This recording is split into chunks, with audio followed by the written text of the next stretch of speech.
Hello, Sam Dalling here. I am back in England. I'll be back watching cricket. Actually, today I have been at Trent Bridge watching the Rachel Hayhoe Flint Trophy, an absolute thriller between the Blaze and the Lancashire Thunder. The Thunder, almost throwing it away, ended up winning by 1 wicket. Anyway, this is Champo Talking Points. You know the drill by now. We've had 5 weeks of the County Championship summer in 2024. This was the first rest week for a lot of teams, so only the 5 games, but 3 results. How about that? Teams winning and losing games of Champo cricket. I've got 5 very special guests, including Annie and Dan making their first appearances, and a couple of other debutantes too, and 1 familiar face finally. So I'm going to leave you in their hands. Sign off. Enjoy as ever. Like, subscribe, give us feedback, share, do all that stuff. We really appreciate it.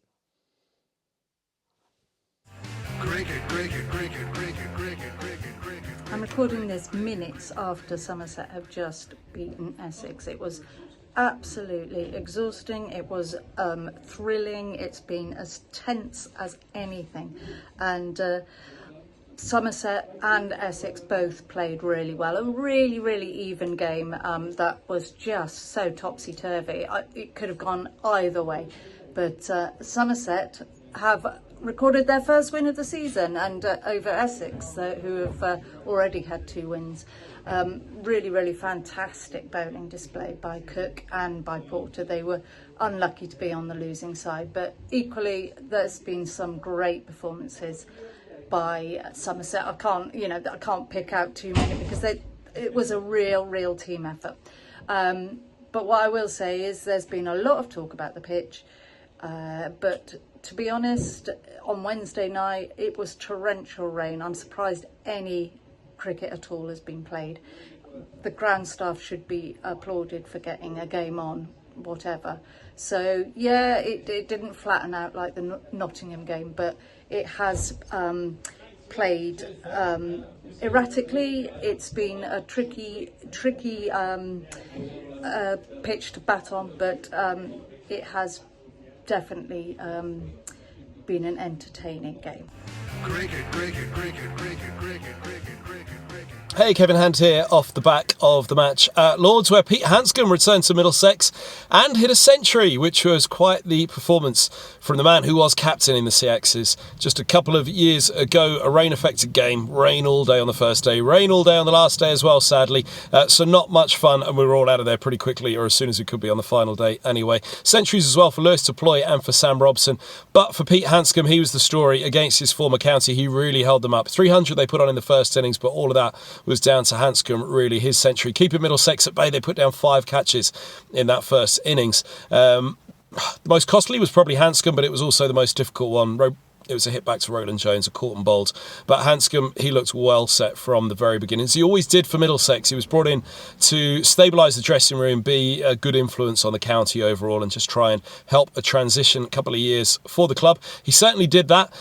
He certainly made an impact for the Foxes, though, where it appears he is just as popular there as well, and making a very big impact with the bat as well. Made a big impact in this one. For Leicestershire, they will look at this as a pretty good draw, I think, because Middlesex were ready to get on top with the bat. They tried to hit out, they tried to move on for maximum batting points.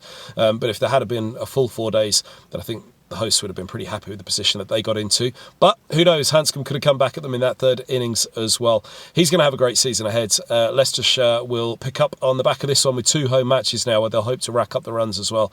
But for them, it's going to be all about wicket-taking capability. For Hanscom, it was all about pretty much putting to bed anything from Lords in the time that he was there. He didn't get the runs that he wanted, but there's no doubt about it. He was a very, very popular captain at Middlesex and a very popular teammate for all of those that were around him as well. So a good game for Hanscom, a bad game with regards to the weather and for everybody else involved. But that's cricket. It's certainly cricket in April and May. So on to the next one. Hi, it's Bumble here. And this bank holiday I went down to Emirates Old Trafford on the Sunday, and in particular I watched Matt Parkinson bowl. Now that's a good story. A young leg spinner who left Lancashire, that was a surprise, went down to Kent and comes back, and he played a massive part. Lancashire were bundled out for 92 in the first innings, so he didn't have much to do there. The Seamers did it. In the second innings, Lancashire got stuck in. Now, Parkinson, it's always been said that he bowls it too slowly, but he's a young leg spinner.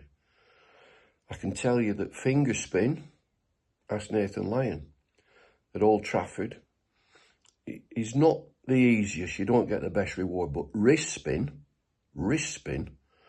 unorthodox spin, is the way to go. So enter Parkinson. Keaton Jennings, a good player of spin, went on England's tour of India. He was snared down the leg side by a wonderful spinning leg, hard spun leg spinner. And wicket-keeper Finch was outstanding and did the rest. It was a stumping. But Parkinson bowled 33 overs, 3 for 70. He really did do his job. As a young leg spinner, when he had to deliver, when Lancashire were just getting into calmer waters, he got good players out. And I was really intrigued by that.